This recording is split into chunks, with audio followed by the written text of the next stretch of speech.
온라인 사업 이렇게 하면 실패한다 내용들을 다뤘어요. 그러면 반대로 성공하는 방법은 뭐냐?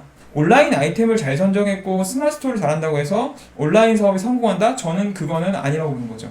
저희가 오늘 해볼 말이 뭐냐면 온라인 창업 성공한 방법이 뭐냐? 100% 성공한 방법이 뭐냐? 적어도 굉장히 높은 확률을 만들 수 있는 방법들이 뭐냐라고 저는 다뤄보고 싶은 거죠. 첫 번째로 얘기하고 싶은 게 뭐냐면 내 브랜드를, 내 사업 아이템을 철저히 고객에 대해서 인사이트 해라. 고객이 보는 관점으로 접근해라라는 말을 꼭 하고 싶어요. 그렇죠. 네. 제품에 대한 관점이 아니라 소비자 중심에 대한 관점인 거죠. 그 잡스님께서 얘기했었던 그 잡스가 어떤 제품의 스펙이나 이런 거에 이제 집중을 예전에 리사라는 컴퓨터를 가지고 했었죠. 그 이후에는 이제 소비자의 관점으로서 이 컴퓨터를 썼을 때 어떤 상상력을 느끼게 주고 이 컴퓨터를 뭘 할 수 있는지 이제 그런 관점으로 접근을 해서 애플이라는 게 실질적으로 그때부터 이제 탄생을 한 거죠. 저는 왜 이런 실수들을 왜 범하는가를 봤더니 자신의 사업 아이템은 자신이 구매할 일이 없어요. 왜냐면 내가 어떤 공장이나 또는 하다못해 도매업체랑 거래를 하다 보니까 내가 완전히 온전히 고객이 되어서 내 쇼핑몰 또는 내 사이트, 내 자사몰을 객관화 보기가 어려워요. 제가 예를 들면 저는 가구 회사들을 마케팅을 많이 했는데요. 가구를 판매하는 수많은 판매자들이요. 가구를 새로운 아파트를 입주했을 때 돈 1,000만 원 가까이라는 돈을 들이면서 가구를 바꾸는 사람들의 심리를 이해를 못하고요. 단순히 판매를 할 때 내가 얼마를 남길 수 있는가의 관점으로 접근하다 보니까 사업의 심도나 전략 자체가 깊이가 없어지는 경우를 많이 발견했거든요. 그래서 보통 보면 어떻게 접근하냐면요. 경쟁사가 이 아이템을 경쟁사라고 얘기를 할게요. 이미 나와 있는 나보다 먼저 사업을 시작한 저 업체가 100만 원에 파네. 나는 90만 원에 팔면 잘 되겠지? 라는 아주 너무 단순한 사례로 접근을 해요. 실제로 그랬을 때 잘 되냐? 당연히 안 되죠. 거기에 보이지 않는 비용들을 계산할 줄 모르고, 그리고 그런 어떤 치킨 게임은 결국에는 악순환을 될 수도 없고, 내가 치킨 게임을 하려면 사실 그 외에 많은 것들을 준비를 해야 되거든요. 근데 대부분 후발주들은 자금력도 안 돼, 마케팅도 안 돼, 유통력도 안 되다 보니까 오히려 자기의 전략들이 오히려 패착이 되는 경우를 많이 봤어요. 어떤 내 브랜드를 고객이 된다고 하지만 그냥 내가 갖고 있는 제품 중에 그 제품을 내가 왜 이 제품을 쓰는지에 대한 메리트나 이런 것들을 알아야 된다는 거죠. 그러니까 실제로 저도 우리가 이제 제가 가구를 하니까 보면 예를 들어서 그냥 어떤 브랜드를 생각할 수도 있지만 A라는 제품이 있어요. 네네. 만약에 가구 매장에 식탁이 뭐 한 20개, 30개 정도의 제품들이 있는데 그 매장에 있는 제품 하나의 식탁을 제가 사서 직접 우리 집에 쓰고 있거든요. 근데 그 식탁을 써보니까 그 식탁에 대해서 설명을 잘 할 수가 있어요. 왜냐면 그 식탁의 장점을 내가 직접 써보면서 설명을 하니까 어머님들이나 아니면은 지금 젊은 층의 여성분들한테도 실질적으로 저 얘기를 해요. 이거는 단점이 이거다. 예를 들면 세라믹 식탁인데 요즘 유명한 제일 많이 쓴 세라믹 식탁인데 무광 유광이 있거든요. 다른 걸 다 떠나서. 근데 저는 유광을 샀어요. 진짜 단순하게 깨끗하게 보이려고. 근데 유광을 써보니까 단점이 있어요. 깨끗하고 깔끔해 보이긴 하는데 손자국이나 지문이 잘 묻어요. 근데 실질적으로 그걸 얘기했더니만 그래요? 그래도 나는 손자국이보다 나는 깔끔하게 좋아요. 그냥 쓸래요. 아니면 이거 할래요. 근데 여러 가지 무광, 유광 제품들도 있지만 그 제품이 확실히 좀 판매가 더 많이 된다고 하나? 소비자의 관점을 나도 이제 읽다 보면 작은 거부터 그렇게 관점을 하는 게 중요한 것 같아요. 예전부터 맨날 얘기했던 대표님, 아니 직원분들 이걸 판매하시면서 이걸 브랜딩하면서 이거 혹시 써보셨냐고 그런 얘기 많이 했잖아요. 네, 근데 맞아요. 실질적으로 얘기해보면 안 써본 이 회사 대표님들도 있고, 왜냐면 자기 거는 자기가 한 걸로 먼저 쓰잖아요. 맞아. 다리 부러진 식탁, 스케치나 배송하다가 실패한 것들. 그러니까 그거 아니면 음세이즈 할 수가 없는 거예요. 그래서 그런 것들이 이제 내가 실질적으로 쓰다 보면 그거에 대한 소비자 관점으로 얘기를 하니까 소비자도 똑같은 소비자로서 얘기하니까 더 먹힌다는 거지. 그러니까 제품에 대한 설레임이라는 거는 소비자만이 느낄 수가 있거든요. 그치. 제품을 만드는 사람은 사실 제품에 대해 설레임이 없어요. 근데 정말 그런 거 있어요. 어떤 생산자로서 제조자로서의 설레임과 고객이 느껴갖고 배송날을 기다리고 그래서 배송기사님 도착해서 저희 집에 세팅을 깨끗하게 하는 그 순간에 대한 설레임을 판매자들은 사실 모른다는 거죠.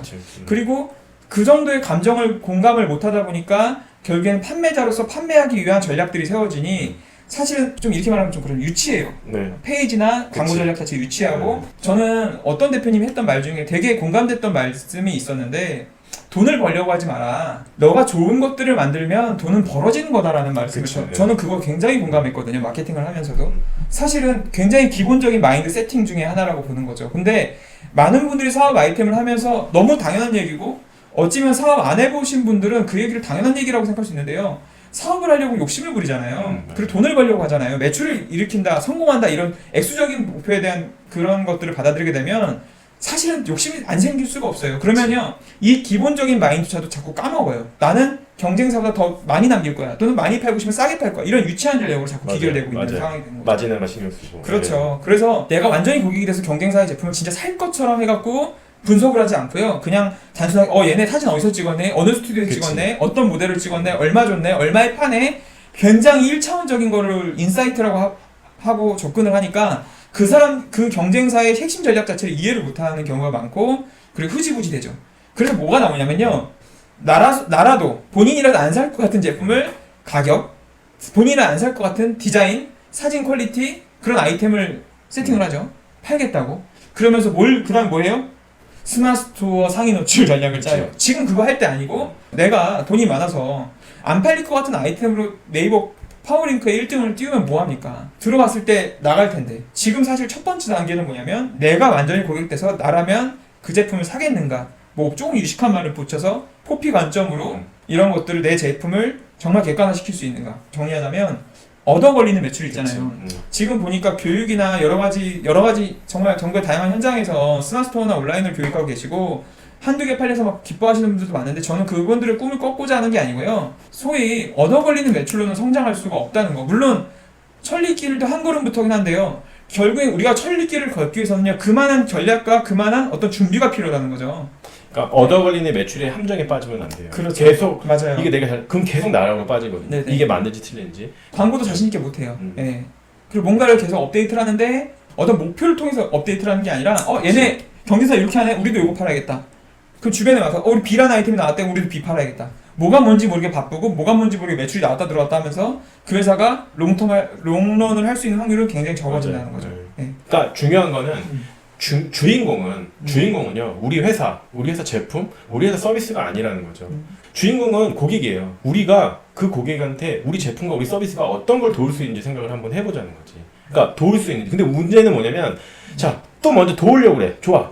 달라요? 도우려고만 한다는 거지. 먼저 또 도우려고. 그게 아니라 돕기 전에 어떤 도움이 필요한지를 먼저 체크하는 걸 생각을 하는 거지. 내 제품하고 내 서비스가 그 고객이 뭘 필요로 하고 그걸 어떻게 이것도 내 생각이거든. 이 고객이 이거 필요할 거야. 그게 아니라 우리는 이런 서비스를 하는 거에 대한 명확한 게 있고, 고객이 어떤 거 원하는지, 그거에 대한 매칭이 되는지 이렇게 봐야 된다는 거지. 왜? 난 이걸 도우고 있어. 근데 고객이 필요한 건 이게 아닌 거, 또 빠지는 거거든. 그러면 그거의 매칭을, 중간점을 찾는 게 중요한 거지. 생각보다 우리나라 대한민국 시장이 중국 시장과 비교하면 터무니없이 작은 시장은 맞아요. 근데 내 시장이 아무리 작아도 엄청난 큰 시장이 기다리고 있는 경우를 많이 봤어요. 내가 모르는 분야인데도 시장이 엄청나게 크고, 제 최근에 어떤 안다르라는 브랜드 있잖아요. 홈 피트니스, 아까 피트니스 웨어 브랜드가 있는데, 저는 그 시장이 그렇게 큰지도 몰랐고 커질지도 몰랐어요. 근데 왜냐면 그게 정말 제가 모르는, 관심 없는 분야일 수도 있기도 하지만, 사람들의 니즈나 원치의 시장은 굉장히 크다는 거죠. 그리고 그걸 정확히 공략을 했고, 그치. 저는 시장의 브랜드가 성공을 했다고 볼 수가 있잖아요.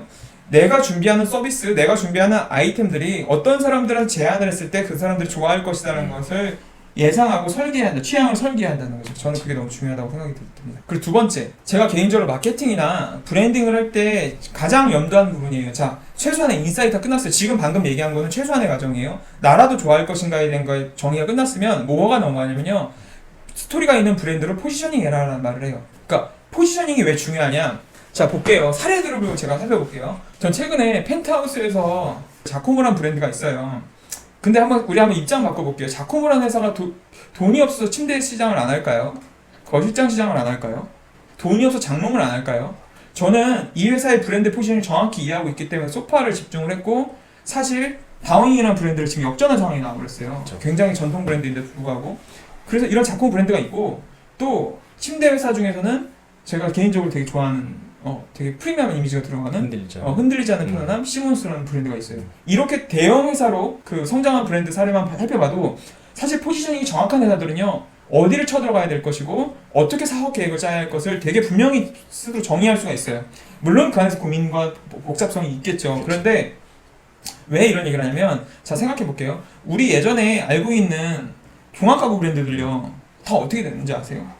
뭐 유야무야 됐죠. 없어졌죠. 문 열었다, 강문 문짝 열었다 닫았다는 브랜드도 지금 사실은 유야무야 됐고요. 그쵸. 매출이 많이 지금 의미가 없어진 브랜드. 뭐 레이디 가구라든가 수많은 종합 가구 브랜드들은 우아미 가구, 레이디 가구 뭐 많죠. 동서 가구, 이런 브랜드들은 쳐들어가야 될 시장이 너무 넓은 거죠. 그러니까 우리가 다 좋아요. 다 잘 만들어요. 그럼 뭐 해야 되냐면 싸요. 그치. 이런 식으로 얘기를 할 수밖에 없거든요. 예전에는 사실은 그게 통했고 예전에는 그거밖에 통했죠. 없었으니까. 그쵸. 볼 수 있는 TV 광고 할 수 있는 그 자금력을 가진 회사가 그 브랜드였고 그치. 거기서밖에 우린 고를 게 없었기 그치. 때문에 브랜드가 됐는데 지금같이 소셜 브랜드들이 많은 세상에서는 그런 전략 자체가 더 어렵고 내가 만약에 조랑가구 브랜드의 대표님을 만든다고 해도 우리가 잘하는 게 뭐냐 다시 한번 볼 수 있는 브랜드 근데 유통적 접근이 아니라 어떤 고객들한테 정확한 걸 제시할 수 있는 브랜드가 되지 않으면 이제는 사실은 소파 하나의 아이템으로 1,000억 매출이 넘어간 자코모가 있고 시몬스 같은 회사 같은 경우 3,000억 정도 하는 걸로 제가 알고 있거든요. 매트리스로 3,000억을 했는데 그치. 다 파는 회사인데도 500억이 뭐야? 300억을 못해요. 그게 뭘 의미하냐? 선택과 집중, 우리가 얘기하는 선택과 집중 결국에는 어떤 내가 포지셔닝을 하는 것에서 분명히 해야 한다는 거죠. 그래야만 내가 롱런할 수 있고 롱텀 전략을 세울 수 있는 거죠. 그치. 네. 그래서 백종원 선생님께서 골목식당 컨설팅 하시는 거 보면서 저는 항상 하시는 말씀이 뭐냐면 맛있는 식당 메뉴가 많지 않다는 말씀을 하세요. 뭐뭐가 맛있는 맛집으로 기억하기 쉬워요. 국수가 맛있는 집, 그치. 고기가 맛있는 집, 냉면이 맛있는 집 이렇게 기억하기 쉽지 다 맛있는 집 그거는 마케팅 할 수가 없어요. 그래서 맛 없는 집일수록 메뉴가 많다는 말씀을 하신 것처럼 사실 기업도 똑같다는 거죠. 내가 어느 하나의 전문성을 가져라. 저는 이 얘기를 하거든요. 왜? 마케팅을 하면은 이렇게 생각해요. 나 온라인몰이니까요 무제한으로 제품을 올릴 수가 있죠. 그러면 반대로 얘기할게요. 각 카테고리별로 마케팅 전략이 다 달라야 되거든요. 내가 군사가 10명밖에 없는데 쳐들어갈 군대가 여러 군데인 거예요. 그러면 전쟁을 이길 수가 있을까요? 맞아. 수비할 것도 많아지고 공격할 것도 많아져서 사실은 전쟁을 이길 수가 없다는 얘기를 해요. 그래서 제가 읽었던 책 중에 되게 재밌는 표현이 있었어요. 뭐냐면 어떤 복서들도 어떤 복서들 주먹을 두 주먹을 한꺼번에 뻗질 않는다는 거예요. 힘은 한 곳에 모아. 맞죠? 되게 재밌죠. 그치. 네. 그러니까 중국 무술에 지금에 와서 중국 무술이 좀 이렇게 음. 많이 이제 좀 이렇게 평가절하 될 수밖에 없는 게 이상적인 건 약간 판타지죠 사실은.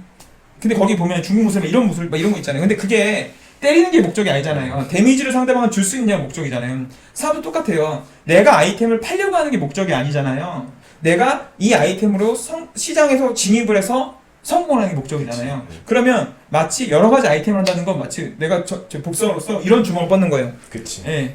그쵸? 그런 거랑 똑같다는 거죠. 맞아요. 그러니까 네, 네. 이게 어떻게 생각하면 되게 어려운 건데 스토리가 있는 이제 브랜드로 포지션하라. 다음에는 제가 이제 스토리가 있는 브랜드 관련해서 이제 또 말씀드리긴 할 건데 네. 뭐 흔들리지 않는 편안함 좋아요. 되게 이제 이걸 어렵게 지으려고 하시는데 처음엔 있잖아요.